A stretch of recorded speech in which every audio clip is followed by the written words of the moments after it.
Lo dijo en la primera hora. Muy bien, 6:37, ya estamos listos para el comentario del día de hoy. Querida audiencia, esto es A Primera Hora por Sonorama, la gran señal nacional. Quiero alertarles a nuestros seguidores, hay algún problema, resulta que YouTube, no conozco las razones, pero les cuento, chiquis a ustedes, YouTube ha suspendido nuestro canal por una semana. No tengo detalles, no tengo idea, a veces pasan estas cosas. Así que nuestro canal de YouTube de Sonorama TV lo tenemos suspendido una semana y no vamos a poder transmitir a través de Sonorama TV. Y de manera alternativa estamos transmitiendo el noticiero a través del canal de YouTube de Primera Plana.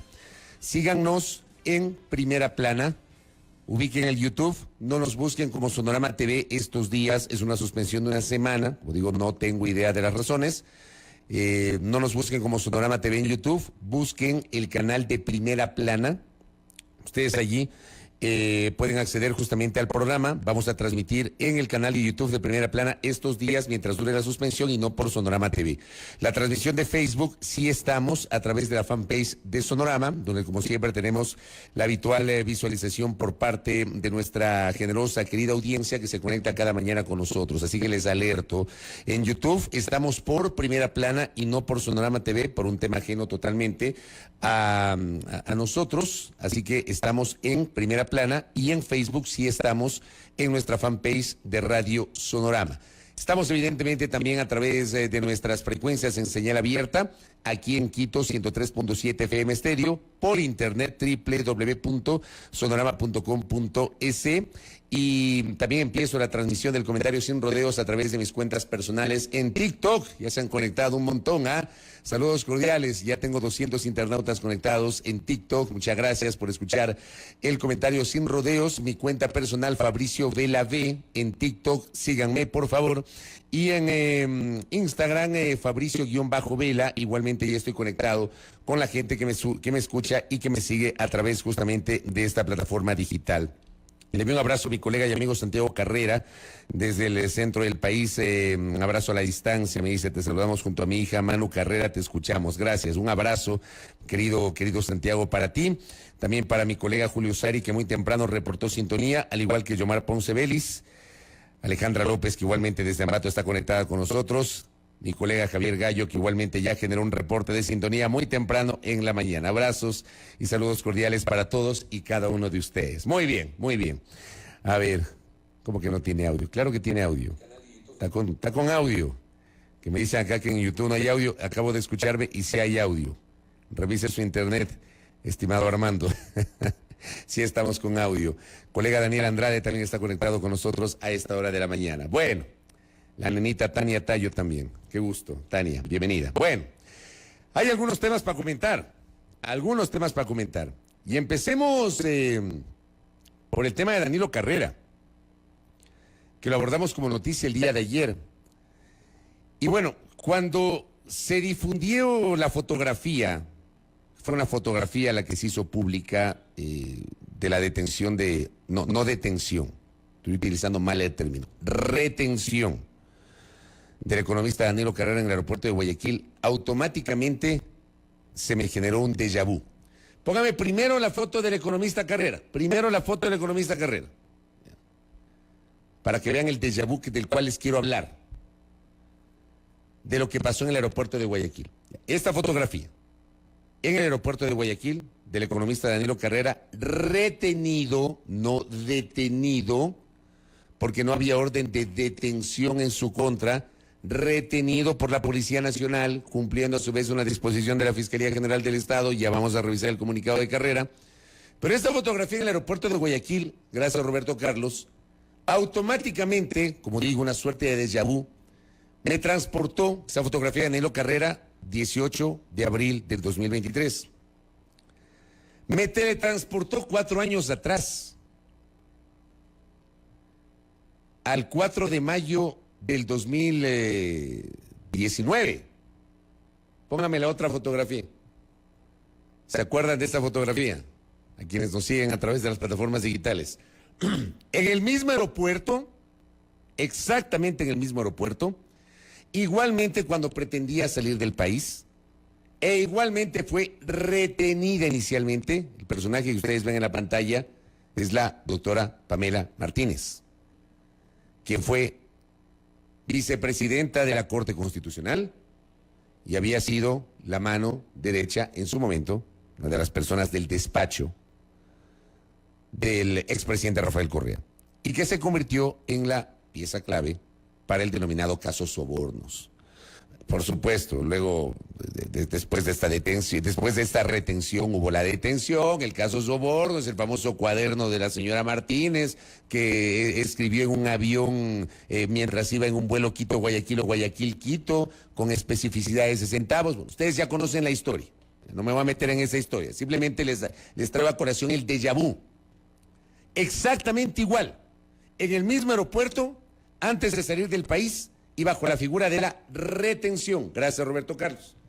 El tema es que el desenlace en ambos casos, siendo, digamos, situaciones muy parecidas, como les acabo de graficar, en el mismo aeropuerto, intentando salir del país y cumpliendo la policía con una retención y no detención.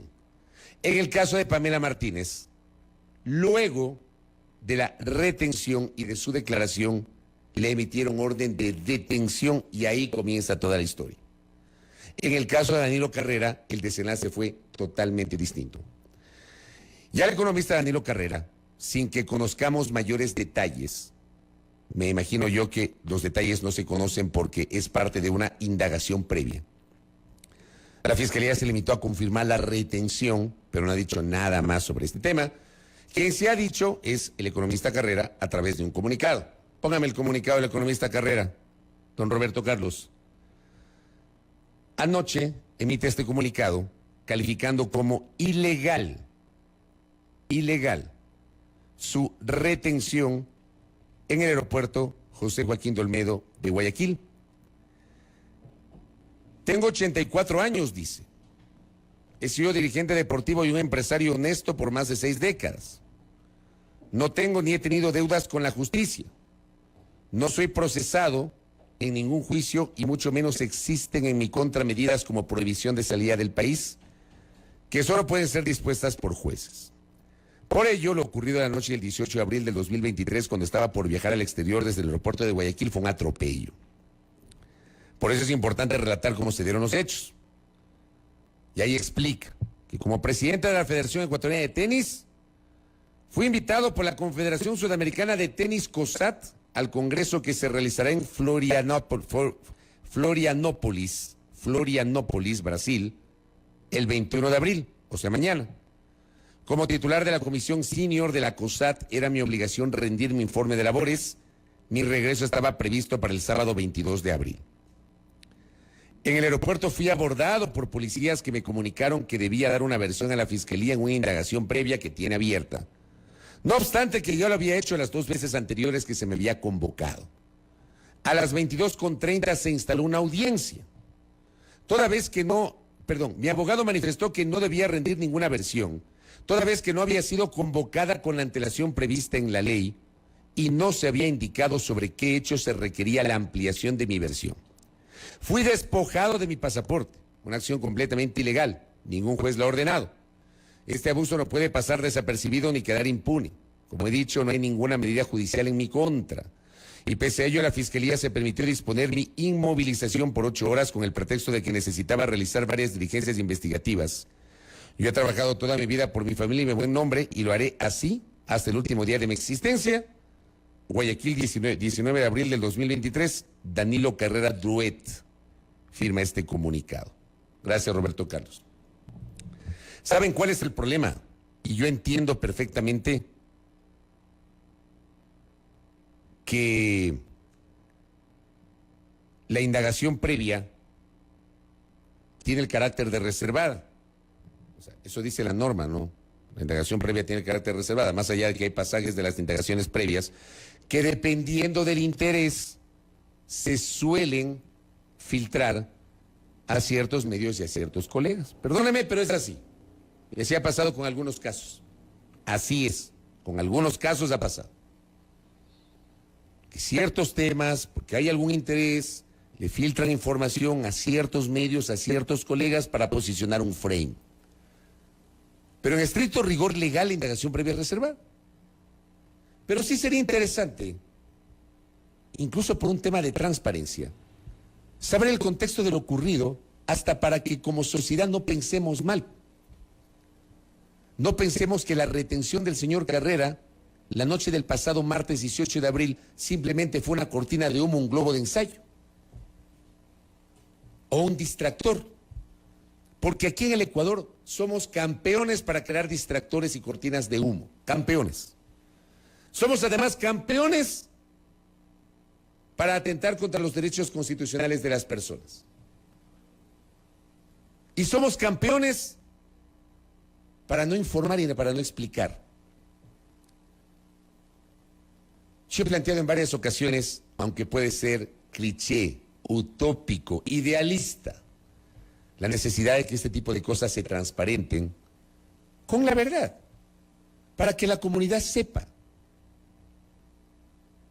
Yo no tengo la menor idea en qué estado se encuentra la investigación del caso denominado Gran Padrino, bautizado así originalmente y que la Fiscalía lo llamó caso Encuentro. No sé si alguno de ustedes tiene novedades sobre el denominado caso Encuentro, porque yo no las tengo. No las he conocido en el curso de los últimos meses. Esto comenzó en enero, febrero, marzo, abril. ¿Cuánto ha avanzado esa indagación previa del caso denominado Gran Padrino, del que ya nadie se acuerda? Nadie se acuerda ya del caso Gran Padrino. Ya nadie se acuerda que ese caso tuvo una génesis. La génesis de ese caso es una supuesta red de corrupción detrás del manejo de las empresas públicas donde hay harto billete, harto billete. Petroecuador, Selex, Senel, Flopec. Son como 12 o 13 empresas públicas, de las cuales 3 o 4 terminan siendo la joya de la corona porque manejan harto billete. Harto billete, montón de plata. Ahí está también CNT y otras empresas públicas. Pero para este caso se habla de las eléctricas. Acuérdense ustedes, y hagamos el ejercicio de memoria, que la génesis del caso Gran Padrino, llamado luego Encuentro por la Fiscalía General del Estado, que además fue toda una discusión, generó el hecho de que, habiendo sido el eslogan del gobierno del encuentro, le hayan llamado caso Encuentro a esta investigación. Comenzó justamente por ese tema. Ya nadie se acuerda de eso. ¿Cuánto se habla del señor Hernán Luque Lecaro el día de hoy? Pregunto. Es un personaje que tiene un papel clave dentro de esta trama de supuesta corrupción, que por supuesto tiene que ser investigada por parte de las autoridades. Pero no tenemos idea cuánto ha avanzado esto. Y por supuesto, aparece el tema de Danilo Carrera en las últimas horas, que termina convirtiéndose, no sé, puede ser un distractor, una cortina de humo. La Fiscalía sabrá por qué lo hizo. Pero ahí les acabo de presentar el comunicado de Carrera. Retenido, que no había sido llamado a declarar, que no tenía orden de detención, no tenía prohibición para salir del país. Al hombre lo sacan de la saga VIP, lo llevan a declarar, el abogado le dice, pero si no hay ningún pedido de declaración. Entonces, esas cosas terminan siendo incomprensibles. Y no abonan a la transparencia de un caso que tiene que ser investigado. Porque como yo lo he dicho desde enero, cuando se develó esta trama de supuesta corrupción, el señor Carrera, el señor Luque Lecaro y toda esta gente, al igual que otros en el pasado, tienen derechos constitucionales que hay que respetar, debido proceso, presunción de inocencia y derecho a la defensa, que siempre les he dicho. Y aplica para todo y para todos. No es que solamente aplica para los unos y no a los otros. O no aplica para estos, pero sí para los de acá. No, aplica para todos. Para todos. Y bueno, ahí quedó el caso. Cortina de humo. Ya dejamos de hablar de eso. Les cuento otra. Denme un segundo nomás. Le pido al equipo, no he enviado, pensé que lo había hecho, no he enviado el enlace a Jimena Peña, por favor. Enviemos el enlace de Zoom, que ya mismo se conecta Jimena Peña, para conversar justamente con ella, que me acaba de escribir. perdón, la digresión. No le he enviado el enlace a nuestra invitada con quien ya mismo vamos a conversar. ¿Qué más tenemos en las últimas horas? Tiene la declaración del expresidente Moreno. Póngame la declaración del expresidente Moreno de hace algunos años. Póngale. Bueno, en el Ecuador no tenemos presidentes presos, pero no hemos perdido la esperanza. Y ahí en Montecristi. Gracias. Póngame de nuevo, para escucharle bien, esa famosa declaración del expresidente Moreno, que además está al lado de Pedro Pablo Kuczynski, que se vio obligado a renunciar antes de su destitución en el Congreso peruano. Póngala de nuevo, póngala de nuevo. Bueno, en el Ecuador no tenemos presidentes presos, pero no hemos perdido la esperanza. Muy bien. Hay unos términos a veces coloquiales o populares, ¿no? Que la boca no se haga chicharrón, dice. Esto dijo hace algunos años el entonces presidente Lenín Moreno. ¿Quién diría que a los pocos años y a la vuelta de la esquina, porque eso es parte de la política ecuatoriana, resulta que sobre quien podría haber una orden de prisión es contra él? Porque finalmente no se presentó ante la Administración de Justicia. Habló el expresidente Moreno de persecución política. Impresionante el argumento del expresidente Moreno. Persecución política por parte de la Fiscalía que él mismo apoyó en su momento cuando fue gobierno. La Fiscalía de la cual le hablaba maravillas, ahora le dice a la fiscal que le persigue políticamente. Habla de que la fiscal supuestamente está presionada luego del último resultado electoral. Y asegura que quienes tuvieron un resultado favorable en el último proceso electoral son los que ahora le persiguen. No estamos claros cuál es el papel y la visión de la fiscal general del Estado. No creo que no hay por dónde perderse. Y el argumento de que se trata de una persecución política es la vieja confiable. ¿Ya? Aquí a los políticos, a muchos políticos, la vieja confiable es persecución política. Esa es la vieja confiable. Pero para este caso en particular, de verdad, es altamente llamativo, porque es la misma fiscal que sentenció a actores políticos del sector político partidista que dice el expresidente Moreno que le está persiguiendo. Pero que yo sepa, quien le está procesando, pues no es el sector político que él dice que le persigue, sino la fiscal general del Estado, que sentenció, enjuició y sentenció actores políticos claves de ese sector político que dice el expresidente Moreno que le persiguen. Entonces hay una contradicción bárbara. Y el expresidente Moreno se ha paseado en varios medios de comunicación, tanto aquí en el país cuanto a nivel internacional. Ojo que cuando era presidente trataba de eludir permanentemente contactos con los medios, sino específicos, muy específicos, y dependiendo de la coyuntura, pues. Yo utilizaba ciertos medios internacionales para decir cualquier cosa, como cuando pasó pues la famosa entrevista en NTN 24 donde habló del puente del río Mataje que supuestamente había sido construido para favorecer al narcotráfico y que iba a la nada. Y resulta que la construcción de ese puente era parte de los acuerdos binacionales entre los gobiernos de Ecuador y de Colombia. Y que pocos días después el entonces presidente saliente Juan Manuel Santos reconoció en una entrevista pública de que Colombia no había cumplido su parte por falta de billetes, por falta de presupuesto. Y que Ecuador sí había logrado cumplir con su parte. Pero Moreno lo presentó así. Memoria. 2018 fue esa declaración. Memoria. Ahora dice que le persiguen. Le persigue la fiscal. La misma fiscal general del Estado. No es que ha cambiado la fiscalía, no es que ha cambiado la fiscal. Sigue siendo la doctora Diana Salazar Méndez, la fiscal general del Estado. Pero él habla de persecución porque ya no le gustó. Lo que tiene que hacer es rendirle cuentas al país. Aquí los políticos, quien sea, tiene que acostumbrarse a rendirle cuentas al país, pero aplican la vieja confiable de la persecución. El señor Moreno, que salió del país disque para dedicarse a la docencia en una universidad de la Florida y para visitar supuestamente a su hija que estaba a punto de dar a luz a su nieto. A los pocos meses aparece en Paraguay como enviado como delegado de la OEA, liderada por su buen amigo el señor Almagro. que está de muy capa caída y que es muy probable que en las próximas semanas deje el cargo por un escándalo que se ha generado en torno al manejo suyo de la OEA. Cuestiones personales que las mezcló con su actividad como secretario general de la Organización de los Estados Americanos. Y está en Paraguay. Nunca regresó al Ecuador, aunque dijo que regresaba a los 3 meses, igualito que el señor Pedro Delgado. No, me voy al matrimonio de mi hija, ya vengo. Y lo dejaron salir un día después de que reconoció que había falsificado el título de 3er nivel. Pero la fiscalía de ese entonces, liderada en ese entonces por el entonces fiscal Galo Chiriboga Zambrano, no le emitió prohibición de salida del país. Y el hombre al día siguiente tomó un avión de American Airlines y se fue, para nunca más volver y a los pocos años convertirse en actor clave y contradictor. Pues.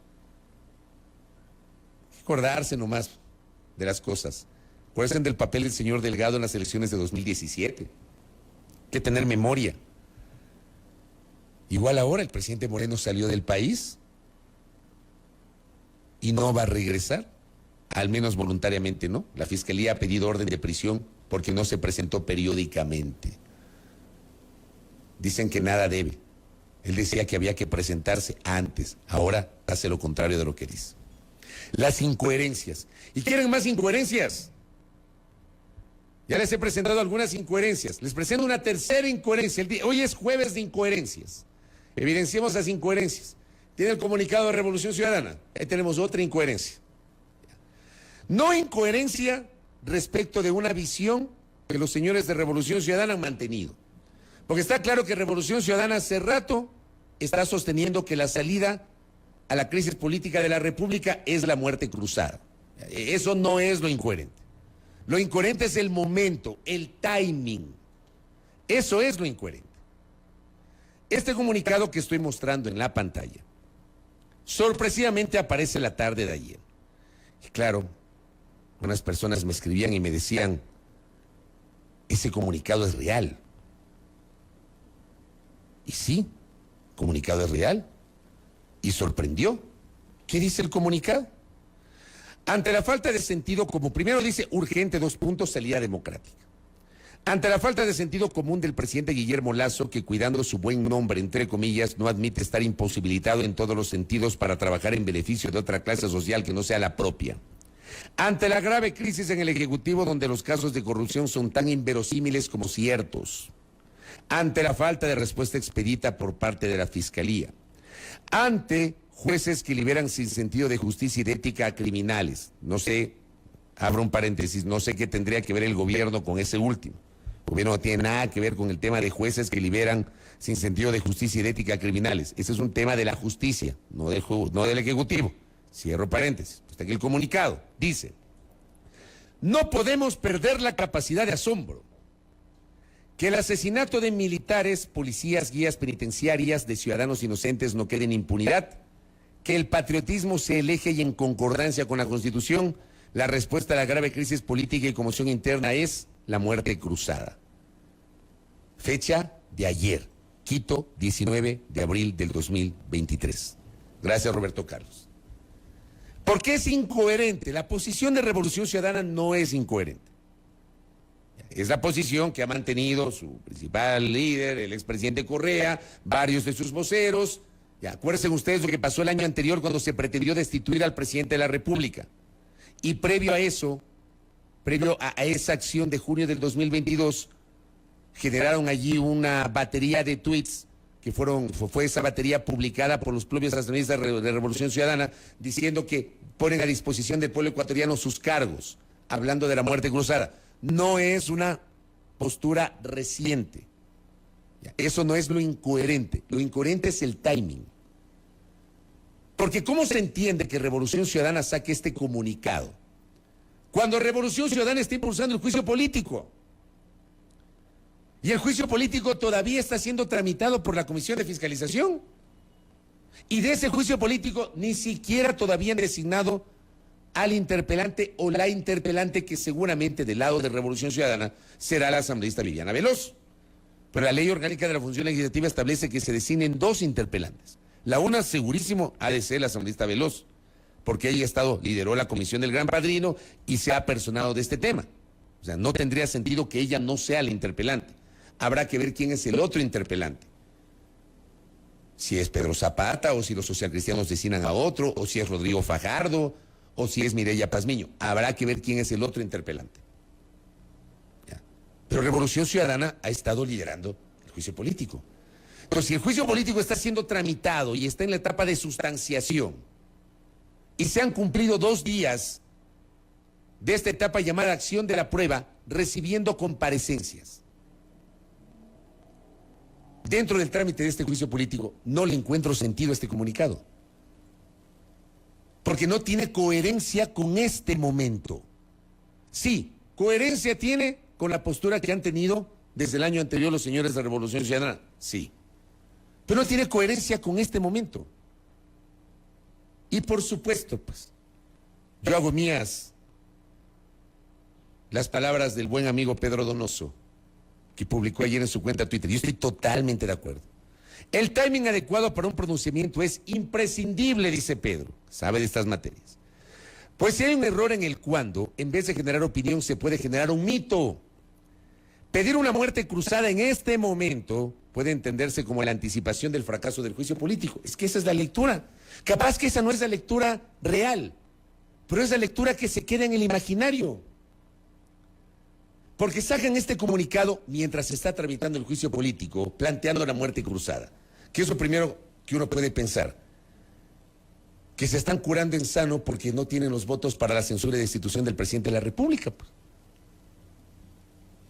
Y si ustedes revisan los comentarios de mucha gente, no solamente de quienes está hablando, ese ha sido el comentario principal. Que frente al aparente fracaso del juicio político, porque no tienen votos, aparece este comunicado para presionar por la muerte cruzada. Ahora bien, también hay que recordar, es verdad un mensaje que recibo, gracias Contratulio, que quien volvió a hablar de muerte cruzada en las últimas horas es el presidente. Y ayer hablamos en cambio de esas incoherencias del presidente. Hoy les he presentado algunas incoherencias, pero ayer también les presenté las incoherencias del propio presidente, que dice, se desdice, dice y se vuelve a desdecir. Pasa con el tema de muerte cruzada. El presidente viene hablando de muerte cruzada desde el último trimestre del 2021. Si mal no recuerdo, octubre del 2021. Cuando el Consejo de Administración Legislativa CAL le niega la calificación del proyecto de esta especie de trole, de ley trole, que era el proyecto de ley creando oportunidades, que tenía temas laborales, temas de inversiones, de la reforma tributaria, etcétera, y que el CAL no le calificó. Porque según el informe de la Unidad de Técnica Legislativa, que no es vinculante, pero que fue acogido por el CAL, era inconstitucional porque tenía varias materias y la Constitución prohíbe que en un proyecto de urgencia en materia económica se metan varias materias. Esa fue la primera vez que Lasso habló de la posibilidad de disolver la Asamblea Nacional. Esa fue la primera vez. Y desde esa vez, Lasso ha dicho y se ha desdicho. No lo vamos a hacer. Pero está la figura constitucional luego. Pero no lo vamos a hacer. Y así han transcurrido todos estos meses, hasta que finalmente genera esta última declaración publicada por el The Financial Times, donde dice que disolverá la Asamblea si ve que es inminente su censura de destitución. Lo dijo el presidente de una manera distinta a lo que le dijo hace varias semanas Estefan Espín de Coavisa y a lo que le dijo el fin de semana en esa entrevista pregrabada a Andrés Oppenheimer de CNN. También el presidente ha manejado incoherencias. Que el presidente puso otra vez, claro, pero lo que yo no entiendo es cómo desde el sector de Revolución Ciudadana se vuelve a tomar como referencia el tema de muerte cruzada cuando está en ciernes el juicio político. Y por supuesto que sobre el tema del juicio político, y estoy totalmente de acuerdo con este mensaje, esto de alguna manera se podría convertir, además, es otra lectura, en una especie de presión para las bancadas. Más que las bancadas, para los legisladores pertenecientes a ciertas bancadas, ciertos legisladores pertenecientes a ciertas bancadas que están en la ingratísima, cuestionable y asquerosa tarea de tarifar sus votos. Porque este juicio político debería demostrar quién es quién, ¿no? ¿Quién es quién? ¿Quién es el coherente y quién es el incoherente? ¿Y quién cambió repentinamente de parecer y de posición? El país demanda transparencia por parte de los políticos. Y muchos políticos, no todos por suerte, porque también hay excepciones. Yo sí conozco políticos honestos. Pero buena parte de la clase política se caracteriza por la incoherencia y por la apetencia política. Y aquí sería interesante saber quiénes están pretendiendo pescar a río revuelto para obtener alguna cuotita de poder. Acuérdense ustedes lo que pasó en el gobierno anterior, tema que nunca fue investigado por parte de las autoridades. El famoso reparto de los hospitales, develado por varios portales de investigación, cuyas investigaciones también fueron tomadas con selectividad por la Fiscalía y por las autoridades de turno. Pero aquí se develó el reparto de los hospitales, entregar las cuotas de poder a asambleístas que ponían su gente en determinados puestos clave en las provincias, que manejaron el sector de la salud, que tenían chance de tener a través de terceras personas contratos con hospitales, tomando en cuenta la autonomía de los hospitales. Nada de eso fue investigado. Pero secreto a voces era el reparto de los hospitales, pues. Las cuotas de poder. ¿Sí o no? Sí que así tal cual. Por eso yo digo que hoy es jueves de incoherencias. Incoherencias en uno o en otro sentido. Hoy será el tercer día de comparecencias. Por cierto, con esto cierro. Ayer, en la Comisión de Fiscalización y Control Político, no llegó finalmente el vicealmirante Johnny Estupiñán. No compareció. Y no compareció luego de que no le contestaba inicialmente la convocatoria de la Comisión de Fiscalización. Y el vicealmirante Johnny Estupiñán es el testigo clave. Porque es él, o sea, es a partir de él que se genera la acusación de presunto peculado contra el presidente de la República. Que siendo gerente de Flopec, advirtió al presidente de la República y que el presidente de la República, ese es el sustento de quienes acusan al mandatario, el presidente de la República en lugar de hacer el correctivo, conoció pero lo despidió. Ese es el argumento. Estupiñán envió una carta a la Comisión de Fiscalización en la que se excusó de asistir tras aducir falta de imparcialidad del presidente de la Comisión de Fiscalización, Fernando Villavicencio, y que está alineado a la posición del gobierno. Acusó a Villavicencio de promover la idea de que el contrato con Amazonas Tanker es beneficioso para Flopec. Según Estupiñán, hay informes que recomiendan no seguir en el pool, pues generaba pérdidas para la empresa pública. Yo vengo diciendo desde hace rato que el asambleísta Villavicencio tiene todo el derecho de tener una posición política, porque es político. Tiene todo el derecho de tener su posición política. Pero siendo presidente de la Comisión de Fiscalización, por lo menos guarden las formas. Lo mismo dije sobre la Comisión del Gran Padrino. Acuérdense ustedes. Yo me referí sobre eso respecto del papel de la presidenta Viviana Veloz y de la vicepresidenta Mireya Pazmiño. Dije exactamente lo mismo. Porque quienes dirigen estas comisiones investigativas tienen que garantizar un mínimo de seriedad, más allá de sus posiciones y sus afectos personales o no. Un mínimo de seriedad en el manejo de las sesiones y de los procesos investigativos. Ahí están las consecuencias. Estupiñán no fue a la comisión señalando que no hay imparcialidad. Así tal cual. 7:11. Cierro este jueves de incoherencias. Primera plana. Todas las noticias, todas las voces.